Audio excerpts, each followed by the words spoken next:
عزت میں اضافہ فرمایا۔ اس پر یہ آیت کریمہ نازل ہوئی جس میں اللہ پاک نے اپنے محبوب علیہ الصلوۃ والسلام سے فرمایا، تم فرماؤ میں رسالت کی تبلیغ پر تم سے کوئی معاوضہ طلب نہیں کرتا مگر قرابت کی محبت۔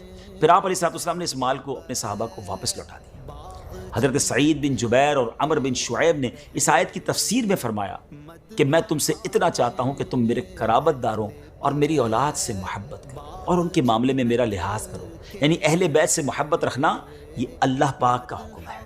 ناظرین، نبی پاک علیہ الصلوۃ والسلام نے اپنی قرابت اور اپنے اہل بیت کی محبت کو ہمارے اوپر فرض و واجب قرار دیا ہے، اور یہ وجوب اس آیت مبارکہ سے ثابت ہے۔ آپ علیہ الصلوۃ والسلام نے تبلیغ دین کے ذریعے ہم پر جو احسان فرمایا اس پر آپ علیہ الصلوۃ والسلام نے ہم سے کبھی کوئی اجر طلب نہیں فرمایا سوائے اس کے کہ آپ کے اہل بیت اور قرابت سے محبت کریں۔ ناظرین، یہ ہے اہل بیت کی محبت، اور یہ ہمارے ایمان کا تقاضا ہے۔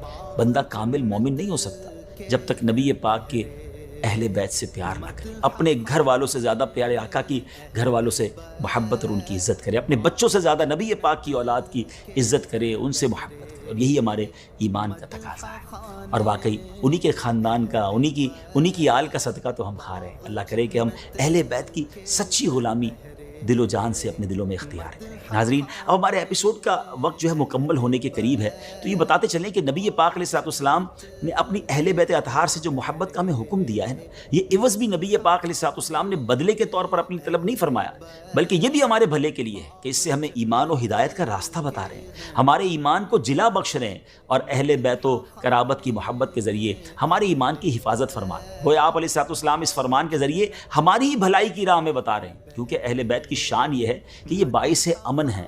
پیارے آقا نے فرمایا، میرے اہل بیت زمین والوں کے لیے امان ہیں، جب میرے اہل بیت نہ رہیں گے اس وقت زمین والوں پر وہ نشانیاں ظاہر ہو جائیں گی جن کا ان سے وعدہ کیا گیا ہے۔ ناظرین، اب ایپیسوڈ کا وقت پورا ہونے کو ہے، تو آخر میں انشاءاللہ اپنے ہر ایپیسوڈ میں ایک عظیم ہستی کا فرمان سنیں گے، اور آج سبحان اللہ اس کا فرمان سنیں گے جس کے بارے میں میرے آقا فرماتے ہیں کہ میں علم کا شہر ہوں اور علی اس کا دروازہ ہے۔ مولا علی کا فرمان، آپ فرماتے ہیں جب کسی شخص کی عقل کامل ہو جاتی ہے تو اس کی گفتگو میں کمی آ جاتی ہے۔ اللہ اکبر! دیکھیں ایک جملے میں کیا کمال کی بات شیر خدا فرما رہے ہیں کہ فضول باتوں پہ بندہ نہیں پڑتا، پھر اس کی گفتگو کم ہو جاتی ہے۔ اگر عقل کامل ہے تو پھر باتیں زیادہ نہیں ہوتی، ٹو دی پوائنٹ بات ہوتی ہے۔